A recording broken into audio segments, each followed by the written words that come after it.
Hermanos, Dios les bendiga. Vamos a estudiar la palabra de nuestro Dios en esta hora de culto divino.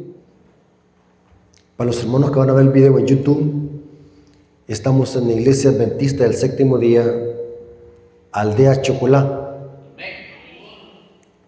San Pablo, Jocopila, Suchitepec, Guatemala. Ok, así que es una gran bendición estar aquí con ustedes. Viajé mucho ayer. Ese viaje sí fue cansado, pero valió la pena. Salí a las 4 de la mañana de la casa. Estaba aquí a qué hora, hermano? Casi a las 10 de la noche, ¿no? Sí, tremendo. Pero yo siento, hermanos, de que el esfuerzo físico no es nada comparable a lo que nos espera, el galardón que nos espera. Así que nosotros como predicadores, hermanos, tenemos que ser de plan y ladera, como dice el dicho. ¿Saben qué significa plan y ladera? Tenemos que andar donde Dios nos mande. Así que Dios me dijo: Rafael, hoy te toca ir a Chocolá a predicar. Así que estamos acá. Espero que toda esta semana sea de bendición, porque vamos a presentar temas sólidos de profecía bíblica. Así que, hermanos, traigan a sus familiares, amigos, vayan a invitar a sus vecinos. Yo sé que va a ser de bendición. Así que vamos a iniciar. Queremos orar para que Dios dirija el estudio de su palabra. Vengamos de rodillas.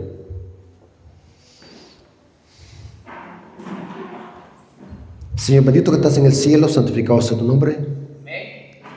Invocamos tu nombre para que tu Espíritu Santo sea el guía de este estudio, y que este estudio que vamos a tener de tu palabra sea para glorificar tu nombre y que sea de edificación espiritual para nuestra vida. Bendícelo, Señor, que podamos estar en reverencia porque estamos delante de tu presencia. Gracias por este privilegio que nos das de escuchar tu palabra. Bendice a tu siervo para que pueda darse a explicar. Te lo suplicamos en el nombre de Jesús. Amén. Hermanos, como todos saben, tengo un ministerio que se llama Apología Adventista. Mi ministerio es apoyo de la Iglesia Adventista en El Salvador. Todo lo que hacemos lo hacemos en común, de acuerdo con la iglesia y con mi distrito. Así que mi iglesia sabe dónde yo ando, mi pastor de distrito sabe dónde estoy. Así que decimos esto porque nuestro ministerio es para apoyar a la Iglesia Adventista. Somos adventistas del séptimo día de hueso colorado hasta la vena. Defendemos esta iglesia y este mensaje a capa y espada. Tengo la plena certeza que esta iglesia es la iglesia remanente. Ya no hay otra. En Apocalipsis solamente ¿cuántas iglesias hay? 7. ¿Cuál es la última? La Odisea. ¿Quién es la Odisea? Somos nosotros. Entonces, hermanos, no podemos nosotros estar patrocinando ningún movimiento disidente o separatista, porque no hay 8 iglesias, son 7, y la última es esta. Hermanos, sabemos de que como iglesia estamos pasando por una crisis espiritual, somos la Odisea. Pero ¿quién se va a encargar de purificar la iglesia? ¿Va a ser algún miembro de iglesia, algún predicador? ¿Quién va a ser? Cristo. ¿A través de qué? Del zarandeo. Cristo purifica la iglesia a través de qué? Del zarandeo. Y en el cielo lo hace a través del juicio investigativo. O sea, en el juicio investigador, Cristo separa el trigo de la cizaña. Y la gran cosecha va a ser el fin del tiempo de gracia. Mientras que acá en la iglesia, Dios usa el zarandeo para sacar la cizaña, que solamente Dios y los ángeles saben quién es cizaña. Los seres humanos no podemos decir nosotros quién es cizaña y quién es trigo, porque nos podemos equivocar. El único que sabe quién es trigo y quién es cizaña, ¿quién es? Es Cristo. ¿Estamos de acuerdo? Entonces, esta iglesia, la iglesia adventista del séptimo día, es la iglesia remanente, es el pueblo de Dios, y a pesar de sus defectos, sigue siendo el pueblo de Dios. ¿Cómo dicen amén? Amén. Ok. Hermanos, quiero que se concentren, hermanos, porque vamos a estudiar un tema sólido y profundo. Quiero que hablemos qué es la lluvia temprana y lluvia tardía en profecía bíblica. ¿Cuántos han escuchado sobre eso? Lluvia temprana y lluvia tardía. Hermanos, vamos a ver de que las lluvias que caían en el Antiguo Testamento sobre los cultivos, todas esas lluvias que caían en el cultivo del pueblo de Israel, son profecías bíblicas. Por ejemplo, vamos a ver algunos textos bíblicos donde Dios habla de la lluvia temprana y la lluvia tardía. ¿Qué era la lluvia temprana y la lluvia tardía en el tiempo de Israel? ¿O cómo se usaban esos términos?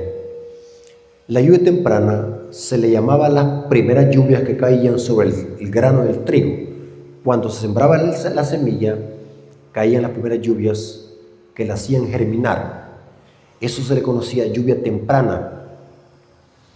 Y la lluvia tardía era las últimas lluvias que caían para que la cosecha se madurara y estuviese lista ¿para qué? Para ser cosechada y echada en el granero. Dos tipos de lluvias, lluvia temprana y lluvia tardía. Vamos a ver por lo menos 3 citas bíblicas que hablan de estas dos lluvias. Deuteronomio 11:14. Ustedes conocen, hermanos, de paso, si aún no se han suscrito al canal que se llama Apología Adventista en YouTube, háganlo, suscríbanse. El canal que yo tengo en YouTube se llama Apología Adventista. Es el único canal que se llama así, porque lo hicimos con el objetivo de defender el mensaje y de predicar la sana doctrina. ¿Cuántos conocen ese canal, hermano? Anótenlo, Apología Adventista en YouTube. Si escuchen esos videos, se van a hacer teólogos. Escuchen esos videos. Tengo una información masiva ahí. Predico de todo tipo de temas. Ahí hay temas de profecía, de doctrina. Ahí he refutado a Luis Toro. Ahí he refutado a Nathanael Baloyes y su herejía. Y he refutado a un montón de pastores que tuercen la Biblia para atacar la ley de Dios. Escúchenlo, yo sé que les va a ayudar. Deuteronomio 11:14 dice: yo daré la lluvia a vuestra tierra a su tiempo, la temprana y la tardía. Y dice el texto: y recogerás tu grano, tu vino y tu aceite. Hermanos, ¿qué pasa si no llueve? Si no llueve, no hay milpa. Si no hay milpa, no hay comida. Y si no hay comida, nos morimos. ¿Es importante que llueva? Sí. Por eso es que Dios dijo: les daré. Quien hace llover no es San Pedro. ¿Saben cómo dice la gente? En mi pueblo hay una tradición de que la gente sale con un ídolo en el hombro cuando no llueve, porque dicen que quien hace llover es San Pedro. ¿Es verdad eso? ¿Quién es el que hace llover? Dios. Y daré la lluvia temprana y tardía a vuestra tierra, y recogerás tu grano, tu vino y tu aceite. Zacarías 10:1 dice también eso. Zacarías 10:1, noten cómo dice: pedid a Jehová. No dice pedid a San Pedro ni a Santo Pepe de Atoche. ¿A quién dice que hay que pedir? Pedid a Jehová lluvia en la estación tardía. Jehová hará relámpagos y os dará lluvia abundante, hierba verde en el campo a cada uno. O sea que va a haber mucha comida, porque Dios va a bendecir los cultivos. ¿A través de qué? de la lluvia temprana y la tardía. El comentario bíblico adventista explica esto, comentando sobre Zacarías 10:1. Dice así el comentario bíblico adventista: esta lluvia venía en la primavera. Está hablando de la lluvia tardía, no de la temprana. Esta lluvia venía en la primavera, al fin de la época de la lluvia, y se necesitaba para que maduraran los cereales de la cosecha. Eso, la función de la lluvia tardía esa era, madurar la cosecha. La lluvia temprana comenzaba en la época lluviosa, en el otoño, y estimulaba el crecimiento de la semilla que se acababa de sembrar. O sea que la lluvia temprana era para que la semilla empezara a germinar, y la lluvia tardía para cuando ya la cosecha estuviera ya lista, se terminara de madurar y estuviese lista para cortarse y echarse en el granero. El apóstol Santiago usa esa referencia también. Santiago 5:7. Santiago 5:7 dice así: por tanto, hermanos, tened paciencia hasta la venida del Señor. O sea que la lluvia temprana y la lluvia tardía es una profecía. ¿Están conmigo? Tened paciencia hasta la venida del Señor. Mirad cómo el labrador espera el precioso fruto de la tierra, aguardando con paciencia hasta que reciba la lluvia ¿qué? La lluvia temprana y la tardía. Estoy leyendo Santiago 5:7. Vamos a ver que estas dos lluvias representan algo en profecía. Lo literal se transforma en espiritual. ¿Qué es la lluvia temprana y la lluvia tardía en lenguaje profético? Vamos a ver de que la semilla que se siembra representa el Evangelio. Cuando predicamos el Evangelio, estamos sembrando ¿qué? La semilla. ¿Qué es el terreno? Los corazones. ¿Se acuerdan la lección que vimos de la parábola del sembrador? 4 tipos de terrenos donde cae ¿qué? La semilla. Cuando predicamos el Evangelio, estamos sembrando la semilla. ¿Y quiénes son los que predican el Evangelio? La iglesia. La lluvia que hace crecer el grano, que es sembrado en el corazón de las personas, ¿qué es la lluvia? El Espíritu Santo. ¿Me doy a entender? O sea, nosotros, dice Pablo y Apolos sembró. Yo planté, Apolo regó. Pero ¿quién da el crecimiento? Jesucristo. Eso es de Pablo en 1 Corintios 3. Note que todo hay una perfecta armonía en la profecía. La pregunta es, ¿cuándo cayó en la iglesia la lluvia temprana y cuándo va a caer la lluvia tardía? Porque a través de esta lluvia es que se predica el Evangelio. Noten algo muy interesante. Vamos a ver de que la lluvia temprana cayó en el día del Pentecostés. Ahí se sembró la semilla del ministerio evangelístico de la iglesia. Y vamos a ver de que la lluvia tardía va a caer cuando sea derramado el Espíritu Santo en la iglesia y predique el fuerte pregón de Apocalipsis 18. Vamos a ver de que lo que pasó en el Pentecostés a nivel de Jerusalén se va a cumplir con la iglesia, pero a nivel mundial. O sea que según la Biblia van a haber 2 Pentecostés, uno local al nivel de Jerusalén y otro mundial. Veamos lo que pasó en el Pentecostés. Noten cómo dice Juan 20, 21 al 22. Juan capítulo 20, versículo 21 al 22. Entonces Jesús les dijo otra vez: Aquí cuando los discípulos están reunidos en el aposento alto, les dijo otra vez: paz a vosotros. Como me envió el Padre, así también yo os envío. Y habiendo dicho esto, sopló y les dijo: recibid el Espíritu Santo. O sea, en el aposento alto, Cristo sopló sobre los discípulos el Espíritu Santo. ¿Para qué? Dios ha dado una misión a la iglesia, y esa misión comenzó con los discípulos. Hechos 1:14. ¿Cómo estaban los discípulos en el aposento alto? Hechos 1:14 dice: y todos perseveraban unánimes en oración y ruego, con las mujeres y con María, la madre de Jesús, y con sus hermanos. Estoy leyendo Hechos 1:14. ¿Cómo estaban los discípulos? Unánimes, unidos. Pero ¿saben de que antes del Pentecostés, cómo estaban los discípulos? En divisiones. ¿Por qué discutían? Porque ¿quién iba a ser qué? El mayor.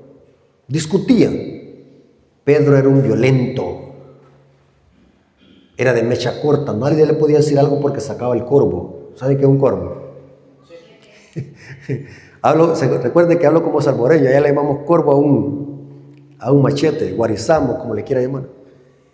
Pedro era violento. Nadie le podía decir algo porque sacaba el corvo. Había dos discípulos que se le llamaban los hijos del trueno. ¿Quiénes eran? Jacobo y Juan. Violentos. Imagínense cómo se les puso hijos del trueno, porque eran enojados. Pero, ¿qué pasó antes del Pentecostés? ¿Cómo estaban? O sea, las diferencias, ¿qué pasó con ellos? Ese egocentrismo, esa rivalidad de querer ser mayor que otro, se había terminado. ¿Estaban cómo? Unidos. Porque el requisito para recibir el Espíritu Santo, ¿cómo tiene que estar la iglesia? Unidos. Estaban todos ellos unánimes. ¿Y qué es lo que pasó? Hechos capítulo 2, versículo 1 al 4. Hechos capítulo 2, versículo 1 al 4 dice: cuando llegó el día de Pentecostés, esto se le conocía la fiesta de la semana. Se celebraba 50 días después de la Pascua o de la fiesta de panes sin levadura. Por eso es que se le llama Pentecostés, porque la palabra penta significa 50. Cuando llegó el día del Pentecostés, estaban todos unánimes juntos. Y de repente vino del cielo un estruendo como de un viento recio que soplaba, el cual llenó toda la casa donde estaban todos sentados. Pero noten que estaban unánimes. Y se les esparcieron lenguas repartidas como de fuego, asentándose sobre cada uno de ellos, y fueron llenos del Espíritu Santo, y comenzaron a hablar en otras lenguas, según el Espíritu les daba. Que dice que fueron llenos del Espíritu Santo. Para que usted llene un vaso de agua, ¿cómo tiene que estar el vaso?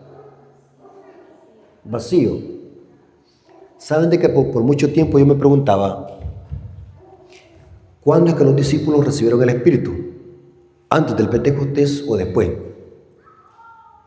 Porque vimos de que Jesús sopló sobre ellos el Espíritu. Pero en el Pentecostés lo vuelven a recibir. ¿Cuándo es que lo recibieron entonces? ¿Antes del Pentecostés o después? En las dos ocasiones. La diferencia es que con diferente perspectiva o diferente propósito. Antes del Pentecostés recibieron el Espíritu los discípulos para ser vaciados. ¿De qué? De ego. Y cuando vino el Pentecostés, ¿cómo estaba? El vaso estaba vacío, ahora estaban listos para que ese recipiente hubiese sido ¿qué? Lleno. O sea que el Espíritu Santo lo vació de ego y ahora lo llena con el poder del Espíritu Santo. ¿Y qué es lo que pasó con los discípulos cuando recibieron el Espíritu Santo? ¿Verdad que se quedaron acostados en una hamaca? viendo TikTok, ¿verdad? ¿Qué pasó con los discípulos? ¿Qué pasó con Pedro en el Pentecostés? Empezó a dar un gran sermón donde se bautizaron ¿cuánto? 3,000 personas. Predicaron con poder. Noten cuando cayó el Espíritu Santo. Mientras no había caído, ¿cómo estaban? Con miedo en el aposento alto. Dice que estaban escondidos con las puertas cerradas por miedo ¿qué? A los judíos. Tenían miedo. Estaban debiluchos, parecían un cadáver. Eran cadáveres espirituales que no podían moverse. Así que era necesario que sobre ellos se les diera espíritu para que tomaran vida. Predicaron con poder. Hubieron miles de conversiones. 3,000 personas. Y la iglesia crecía con poder. Testificaron ante concilios y gobernantes. Noten, estos hombres de Dios, como Pedro y Pablo, testificaron ante el rey Agripas, ante Festo y ante Félix, sin miedo. Interesante, hicieron muchos milagros. Dice la historia que cuando la gente pasaba cerca de la sombra de Pedro, sanaban a las personas. De ahí donde toma la Iglesia Católica que las reliquias tienen poder. Tuercen el texto bíblico. Los católicos dicen de que el escapulario tiene poder y el agua bendita. Y ellos usan esa historia de que en la sombra cuando pasaban a la parte de la sombra de Pedro, eran curados. Dicen de que eso significa que el escapulario. ¿Se dan cuenta cómo son astutos para torcer la Biblia? Eso era una evidencia, hermano, de que en Pedro estaba el Espíritu Santo. No era Pedro, no era la sombra de Pedro que curaba a la gente. Era que en Pedro estaba ¿qué? El Espíritu Santo. ¿Y saben algo interesante, hermano? El Espíritu Santo capacitó a la iglesia primitiva para que, a pesar de la persecución, no se detuviera la predicación del Evangelio. Fueron encarcelados, fueron perseguidos. ¿Saben dónde se levantó la persecución en la iglesia primitiva? Hechos capítulo 8, versículo 1. Hechos capítulo 8, versículo 1 dice lo siguiente. Saulo consentía en su muerte, hablando de la muerte de Esteban. Y en aquel día hubo una gran persecución contra la iglesia que estaba ¿dónde? ¿A dónde estaba la iglesia? ¿Dónde se levantó la persecución? En Jerusalén. Y todos fueron esparcidos por las tierras de Judea y de Samaria, salvo los apóstoles. Pregunto, hermanos, ¿la iglesia primitiva dejó de predicar porque la perseguían? ¿O predicó más? ¿Dejó de predicar la iglesia porque mataban a los apóstoles? No. Cuando más mataban, cuando el diablo más mataba a la iglesia primitiva, el evangelio más crecía. No se detuvo. Nadie podía detener la predicación del evangelio. Y esto lo dijo Gamaliel. Si esto es de Dios, nadie lo va a poder detener. Si es de los hombres, desaparecerá. Pero ¿por qué los discípulos llegaron a tener ese poder? Porque en ellos había caído ¿qué? El Espíritu Santo, la lluvia temprana. Hermanos, saben de que sin el Espíritu Santo no podemos hacer nada. Para que Adán, un muñeco de polvo, tuviese vida, ¿qué es lo que hizo Dios después? Sopló y llegó a ser un alma viviente. ¿Quién es el cuerpo espiritual de Cristo? ¿Quién es el cuerpo de Cristo? La iglesia. ¿De qué estamos hechos nosotros? De barro. Si nosotros no hubiese el Espíritu Santo, la iglesia no pudiese predicar. ¿Me estoy dando a entender, hermano? O sea que todo lo que la iglesia hace tiene que ser dirigida ¿por qué? por el Espíritu Santo. Por eso es que dice Elena White que debemos de clamar por el Espíritu Santo, pedir por el Espíritu Santo. Porque Él es nuestro consolador, el que está con nosotros, es el que guía a la iglesia. Los discípulos fue por el poder del Espíritu Santo que llegaron a cumplir la misión de predicar el Evangelio. Ahora, vamos a ver algo interesante. La predicación del Evangelio no es solamente a nivel de Jerusalén. Mateo 24:14. Mateo 24:14 dice así: y será predicado este Evangelio del reino en todo el mundo, para testimonio a todas las naciones, y entonces vendrá el fin. Hermano, pero ¿cómo le voy a hacer yo para ir a predicar a China si yo no vivo allá?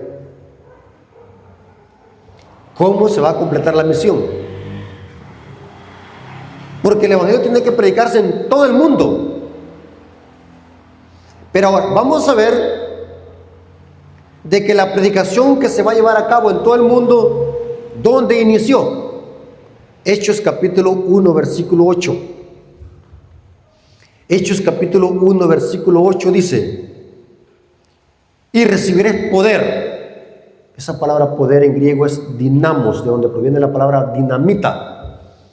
Recibiréis poder.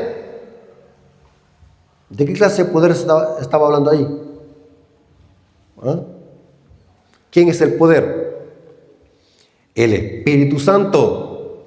Y recibiréis poder cuando haya venido sobre vosotros el Espíritu Santo. Entonces me seré testigo. ¿A dónde? ¿Dónde iba a iniciar la predicación del Evangelio? En Jerusalén. ¿Dónde los apóstoles empezaron a predicar? En Jerusalén.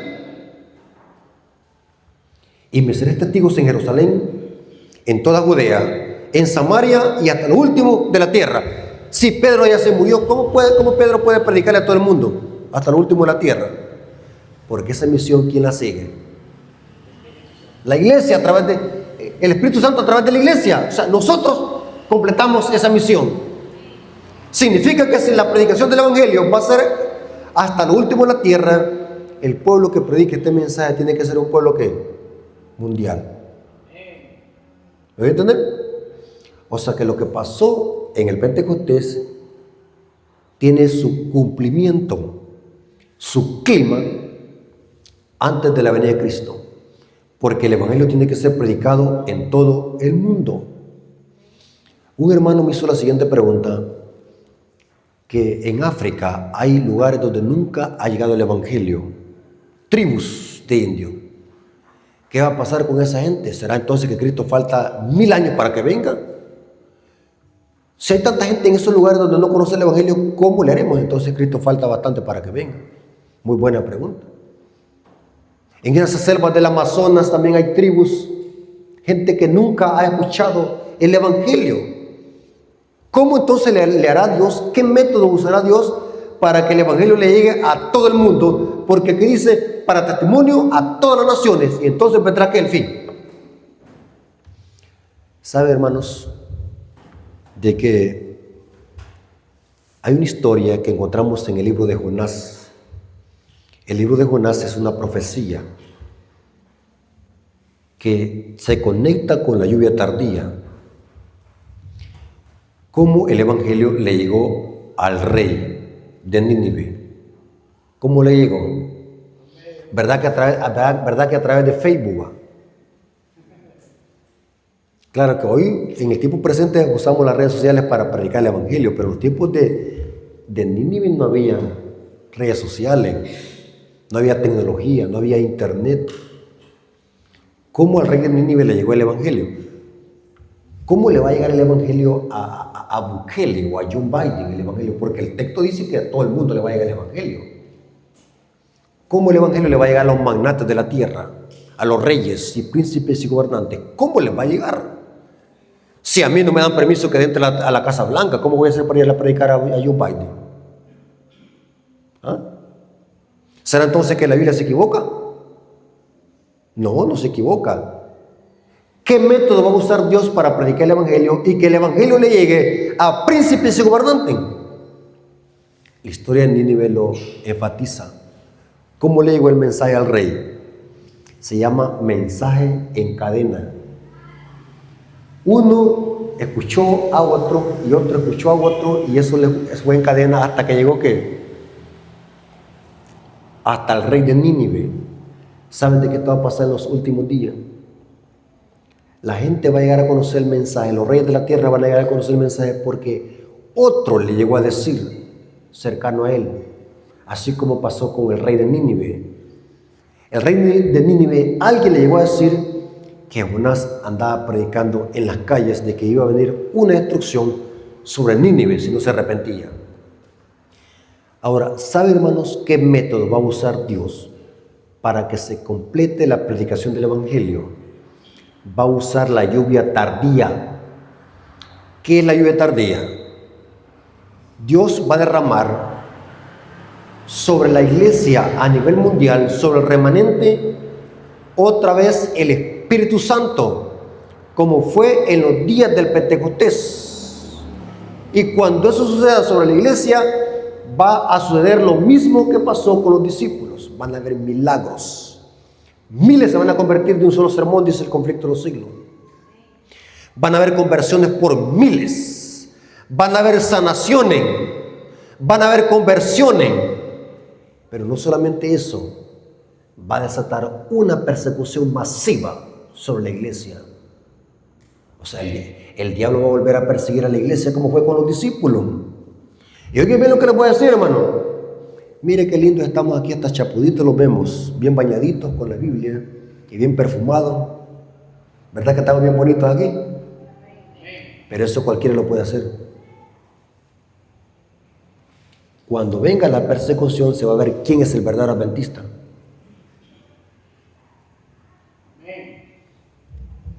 Interesante, hermano. ¿Verdad que es bien bonito levantarse en la mañana, pegarse una ducha, ponerse ropa bien limpia, tomar la Biblia, tomar el leccionario, tomar la lección de escuela sabática y venir a la iglesia? ¿Verdad que bien bonito eso? Pero venir a la iglesia o serle fiel a Dios en tiempo de persecución es otra cosa. Ahí se ve quién es el cristiano. Saben de que eran muchedumbres que seguían a Cristo, pero muchos se desertaron. Quedó solamente un remanente de los discípulos predicando el Evangelio. Sobre la iglesia va a haber una persecución. Pero la pregunta es, ¿se va a detener la iglesia en predicar el Evangelio cuando venga esto? ¿Se va a detener? No. ¿Por qué no se va a detener? Porque sobre ellos va a caer ¿qué? ¿La lluvia qué? Tardía. Nadie los va a detener. Y saben algo, hermanos, que el diablo va a tratar de falsificar esto. En Apocalipsis 13, versículo 12 al 17, encontramos de que el diablo va a falsificar la lluvia tardía. Encontramos de que ahí dice que el diablo va a hacer descender fuego del cielo delante de los hombres. ¿Dónde es que cayó fuego del cielo? Fue en el Pentecostés. ¿Y dónde más? ¿Quién fue el profeta que hizo descender fuego del cielo? Elías. O sea que lo que pasó en el Monte Carmelo representa la lluvia tardía que va a ser derramada sobre la iglesia. Pero el diablo va a falsificar eso. Dice que a través del falso profeta hace descender fuego del cielo a la tierra delante de los hombres. Eso no es literal. Fuego no es literal allí. Representa que el diablo va a falsificar la obra de la lluvia tardía, haciendo una falsa agitación a través del falso profeta que representa al protestantismo apóstata. Por eso, hermanos, tengan cuidado. Todos esos milagros que hacen en las iglesias protestantes son operaciones de Satanás. Aunque Dios tiene un remanente en Babilonia, pero las enseñanzas de este sistema y los milagros que hay en estos sistemas son operación de Satanás. Suena muy fuerte decir esto y muy tajante, pero es lo que enseña la Biblia. Que el diablo puede falsificar los milagros. ¿Cuántos creen eso? Sí, Mateo 7:21 dice ahí, Muchos me dirán en aquel día, Señor, Señor, en tu nombre hicimos muchos milagros. Profetizamos. Sacamos demonios. ¿Y qué les va a decir Cristo? Apartados de mí, obrador de qué? De maldad. Nunca os conocí. Esa palabra maldad que aparece en Mateo 7:23 es del griego anomía, que se traduce obreros sin ley. Interesante. Hermanos, la pregunté. ¿La condición para recibir la lluvia tardía es diferente a la de los apóstoles o es igual? La condición. ¿Cuál era la condición para que los apóstoles recibieran la lluvia temprana? ¿Cuál era? Que estuviesen ¿qué? Pecando, ¿verdad? Mira, hermano, hay una doctrina diabólica que ha surgido, que la iglesia va a estar pecando hasta que Cristo venga. ¿Cuántos han escuchado esa doctrina diabólica? Que nadie puede dejar de pecar, que vamos a estar pecando hasta que Cristo venga. ¿Ya sabe quién predica eso? Quien está predicando esa herejía es el hijo de correcto, hay que tener cuidado. ¿Cómo se pone a creer que la iglesia va a estar pecando cuando, si está pecando, cómo va a recibir el Espíritu Santo? Si el vaso tiene que estar como vacío. Hermanos, ¿saben de que la misma condición que Dios pide para la iglesia, como pidió a los apóstoles estar unidos? ¿Saben, hermanos, que antes de que viniese el Pentecostés, usted lee en el capítulo 1 y capítulo 2 de Hechos de los Apóstoles, léanlo en su casa? ¿Cómo estaban los discípulos? Escuchen lo que voy a decir. Cristo, después de que resucitó, estuvo 40 días con los discípulos, 40 días, y dice Hechos 1:3. Dice, y cuando terminaron esos 40 días, ascendió al cielo. Faltaban 10 días para que viniese el Pentecostés, porque el Pentecostés caía 50 días después de la fiesta de los panes de levadura, 50 días. Pero Cristo a los 40 días ascendió al cielo. ¿Qué pasó con los discípulos durante esos 10 días? ¿Y qué hizo Cristo durante esos 10 días en el cielo? Muy buena pregunta. El Espíritu Profecía explica qué pasó con los discípulos y qué hizo Cristo en el cielo en esos 10 días, antes que viniese el día del Pentecostés. Dice el Espíritu Profecía de que Cristo fue investido con ropa de sumo sacerdote por el Padre en esos 10 días. Y el último día de esos 10, antes que viniese el día del Pentecostés, Cristo fue ungido con el poder del Espíritu Santo para iniciar su obra sacerdotal en el santuario celestial. Y ese aceite de olivo fue tan potente que cayeron gotas aquí en la tierra. Y eso fue lo que pasó en el Pentecostés. Dice que vino un viento recio del cielo, porque algo estaba pasando en el cielo. Cristo estaba siendo vestido con la dignidad de sumo sacerdote para empezar su obra ministerial. Lo que pasó en el Pentecostés solamente fue un aviso de lo que estaba pasando en el cielo. Muchos protestantes no saben eso. ¿Qué pasó en el Pentecostés? Lo más importante no fue lo que pasó en la tierra, sino lo que estaba pasando en el cielo. Era un aviso de que Cristo iba a empezar a su obra ministerial en el santuario celestial. Pero ¿qué pasó con los apóstoles aquí en la tierra? ¿Qué hicieron? Lean el capítulo 1 y capítulo 2 de Hechos. Por favor, léanlo, hermanos, léanlo en su casa, devóreselo. Los discípulos se acostaron en una hamaca a ver TikTok. ¿Saben? Me gusta hacer esa clase de frases. ¿Saben por qué? Bueno, porque ¿qué es lo que saben hoy nuestros jóvenes? ¿De qué saben más? ¿Los jóvenes de qué saben más hoy? De TikTok. Pregúntele, que le explique las bestias de Apocalipsis 13. No saben. Estamos creando una generación debilucha de miembros de iglesia que no los estamos instruyendo en la segura palabra profética. ¿Saben qué es lo que hicieron los discípulos durante esos 10 días? El capítulo 1 de Hechos, léalo, dice que empezaron a devorarse las profecías concernientes a las promesas del Mesías. O sea que ¿cómo tiene que estar la iglesia en esta última etapa de la historia? ¿Estudiando qué? Las profecías. ¿Cuáles profecías? De Daniel y Apocalipsis. ¿Y qué otra cosa hicieron los discípulos? Eligieron al sucesor de quién? de Judas. Y dice que era importante elegir al sucesor de Judas porque los discípulos solamente estaban 11. Y 11 no es símbolo del pueblo de Dios, sino que 12. Porque sobre Cristo iba a ser puesto el pectoral de sumo sacerdote, que tenía 12 piedras que simbolizan a las 12 tribus de Israel y a los 12 apóstoles. Por eso era necesario que antes de que Cristo fuera investido como sumo sacerdote, aquí en la tierra tenía que estar completo el número de los 12. Y en esos 10 días buscaron al sucesor de ¿qué? De Judas. Y cayó la suerte ¿en quién? En Matías. Interesante. ¿Ustedes creen, hermano, que todo lo que está en la Biblia es solamente por ocupar espacio? Todo tiene su significado. Todo tiene. Los discípulos estudiando las profecías, consagrando sus vidas, preparándose, unidos.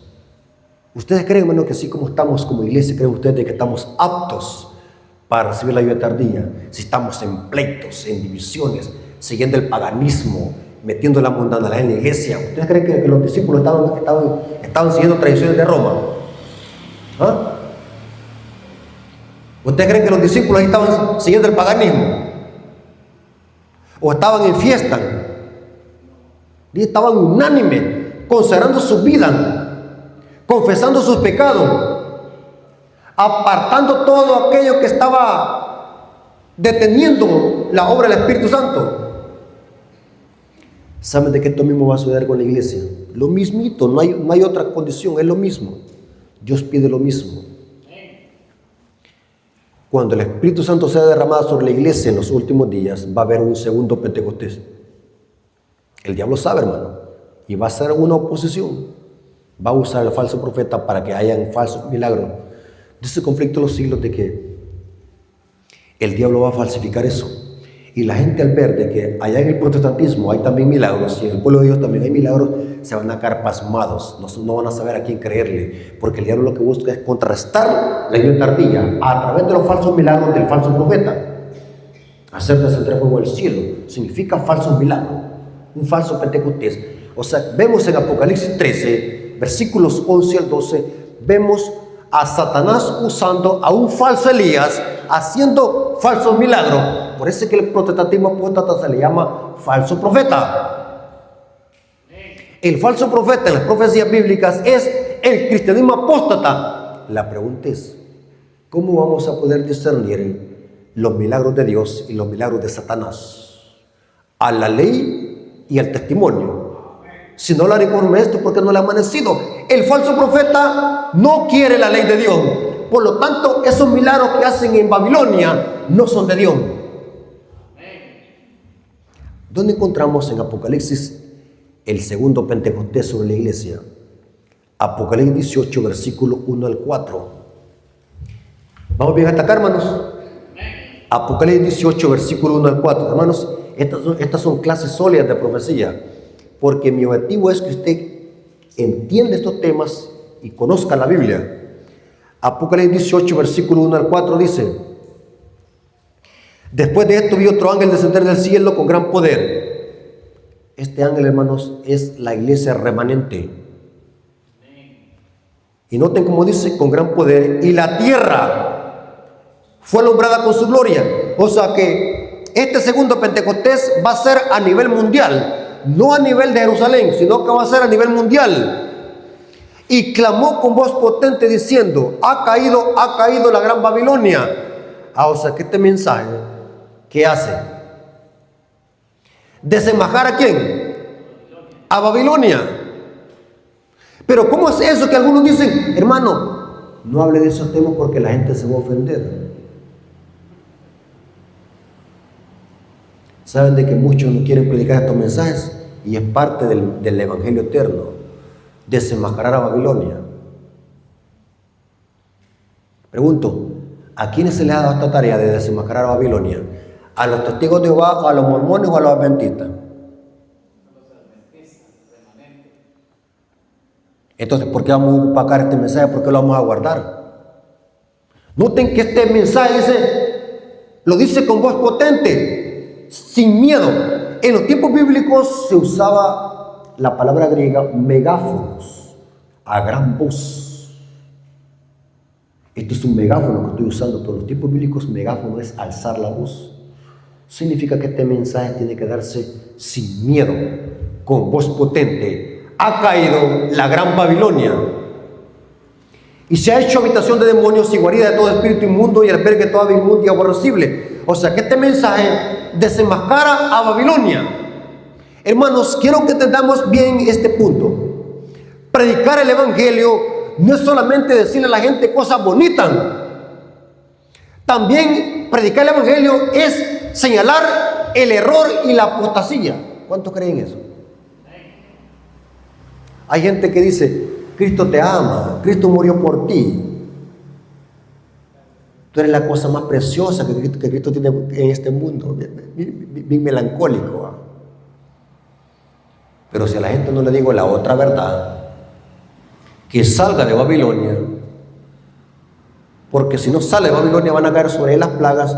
Estoy predicando un evangelio a media. Y tengamos cuidado, hermanos, con esos predicadores que predican evangelios a media. Porque el mensaje de los tres ángeles, aparte que levanta la justicia de Cristo y la cruz de Cristo, también desenmascara ¿a qué? A Babilonia. Noten, desenmascara a Babilonia. Porque todas las naciones han bebido del vino del furor de su fornicación, y los reyes de la tierra han fornicado con ella, y los mercaderes de la tierra se han enriquecido con la potencia de sus deleites. Y oí una gran voz del cielo que decía: salid de ella, pueblo mío. ¿Dónde está la mayoría del pueblo de Dios? En Babilonia. Dios tiene pueblo. ¿Qué método va a usar Dios para sacar a la gente de Babilonia? Los mensajes de los tres ángeles que anuncian la caída de Babilonia. ¿Significa que al Papa le va a llegar este mensaje? Sí. Y el Papa Francisco conoce mejor el mensaje que nosotros. El Papa Francisco conoce mejor el mensaje adventista que nosotros. ¿Saben de que el Papa Francisco y los jesuitas son los que leen más los libros de Elena de White que los adventistas? ¿Cuántos de ustedes? ¿Ustedes, hermanos, leen los libros de Elena de White? Hay hermanos que ni los conocen. Pero el papado sí lee los libros de Elena de White. Y díganme bien, hermano, la mayoría del pueblo de Dios está en Babilonia. Significa que la minoría, ¿dónde está? Los que se van a perder están dentro. Eso dice el Espíritu de Profecía. La mayoría del pueblo de Dios está afuera, en Babilonia. Ahora, voy a leer una cita, hermanos, para terminar, dos citas del Espíritu de Profecía, donde la lluvia tardía, o sea, el Espíritu Santo va a usar a la iglesia para predicar la justicia de Cristo, pero también para desenmascarar a Babilonia. Hermanos, esto no es ningún mensaje de miedo ni de terror. Esto es un mensaje de esperanza, porque este mensaje llama a la gente a que salga de estos sistemas para que no se condenen. No le podemos estar a la gente predicando mensajes a media, hermanos. Estamos en los últimos días. No podemos, hermanos, y esto yo siempre lo he dicho, hermanos, lo digo con respeto y amor. Todos merecemos respeto. Pero oigan bien, hermanos, no podemos estar predicándole a la gente un mensaje evangélico. ¿Qué significa un mensaje evangélico? Predicando temas que se pueden escuchar en cualquier iglesia evangélica. Nosotros como adventistas tenemos un mensaje distintivo y son los mensajes de los tres ángeles. Y este mensaje, cuando la iglesia lo predique, impulsado por el poder del Espíritu Santo, son miles que van a salir de estos sistemas, porque van a conocer la verdad. Noten como dice Eventos de los Últimos Días, página 171, párrafo 1 y párrafo 2, dice: estos versículos de Apocalipsis 18, 1 al 4, señalan un tiempo en el porvenir, cuando el anuncio de la caída de Babilonia, tal cual fue hecho por el segundo ángel de Apocalipsis 14, 8, se repetirá con la mención adicional de las corrupciones que han estado introduciéndose en las diferentes organizaciones religiosas que constituyen Babilonia, desde que ese mensaje fue proclamado por primera vez durante el verano de 1844. O sea que Babilonia cayó en 1844, cuando rechazaron las iglesias protestantes el mensaje de la hora del juicio ha llegado en el movimiento milerita.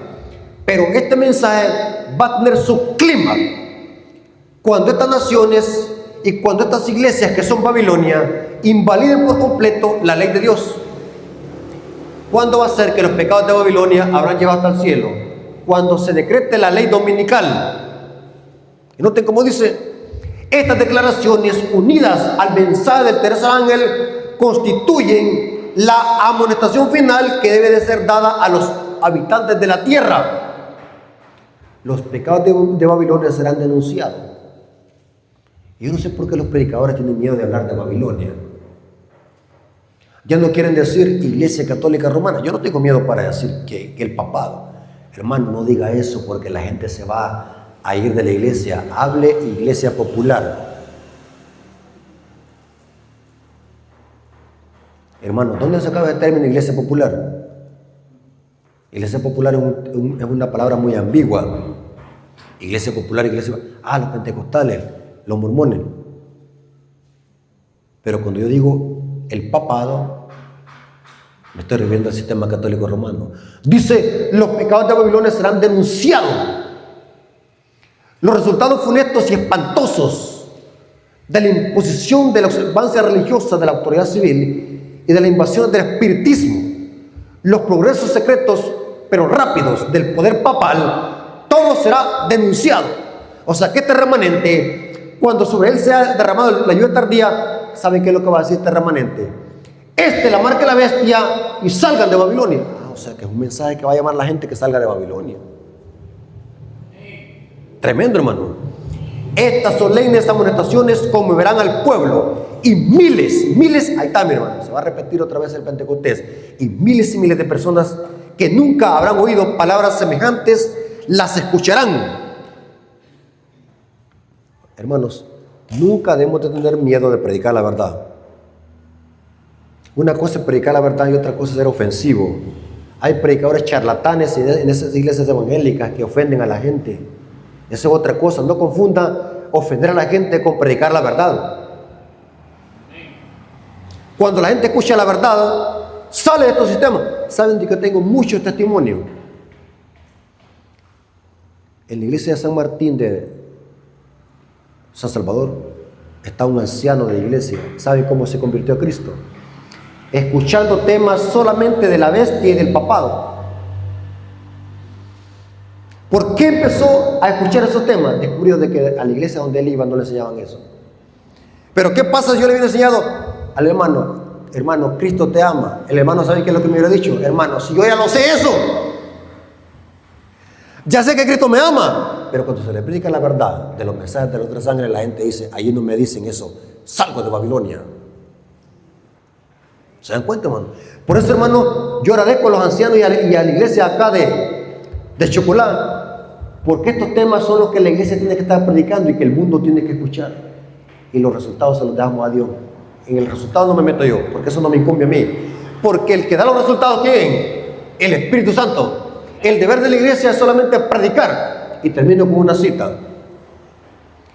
La condición para recibir la lluvia tardía es que tengamos un carácter semejante al de Cristo. O sea que la lluvia tardía no va a caer sobre ningún hermano chismoso, enojón, criticón, mal hablado. Tenemos que ser semejantes a Cristo. Mire qué terrible esto, hermano. La condición para recibir la lluvia tardía es que seamos semejantes al carácter de Cristo. ¿Dónde dice eso? Consejos para la Iglesia, página 608, párrafo 1, dice: ninguno de nosotros recibirá jamás el sello de Dios mientras nuestros corazones tengan una mancha. Esta cita me da escalofrío a mí. No lo digo yo. Muchos hermanos dicen: el hermano Rafael dijo esto. No me anden metiendo a mí en eso. Digan: así está escrito. Mientras nuestro carácter tenga una mancha, nos toca a nosotros remediar los defectos de nuestro carácter, limpiar el templo del alma de toda contaminación. Entonces la lluvia tardía caerá sobre nosotros, como cayó la lluvia temprana sobre los discípulos en el día del Pentecostés. Qué poderosa cita, hermanos, de la sierva del Señor. ¿Qué significa eso, hermano? Que tenemos que luchar con nuestro carácter, hermanos, porque lo único que llevaremos al cielo, ¿cuál es? Es el carácter, no va a ser el dinero que tenemos en el banco, no va a ser los carros, no va a ser las casas, lo sentimos mucho, eso va a quedar acá. Lo único que llevaremos al cielo va a ser ¿qué? Nuestro carácter. Y la condición para recibir la vida tardía es igual, que nuestro carácter esté sin mancha para recibir el Espíritu Santo y seamos usados por Dios. Hermanos, Dios les bendiga. Espero que este estudio les haya servido para que podamos hacer conciencia y podamos consagrar nuestra vida, podamos prepararnos, podamos entregar nuestra vida por completo a Cristo. Si hoy vivimos un evangelio a medias, con un pie adentro y un pie afuera de la iglesia, hoy es tiempo para que podamos nosotros consagrar nuestras vidas. Hoy es el día de salvación, no mañana, mañana puedo estar muerto. Así que Dios les bendiga, hermanos, espero que hayan aprendido y que la honra y la gloria sea para nuestro Dios.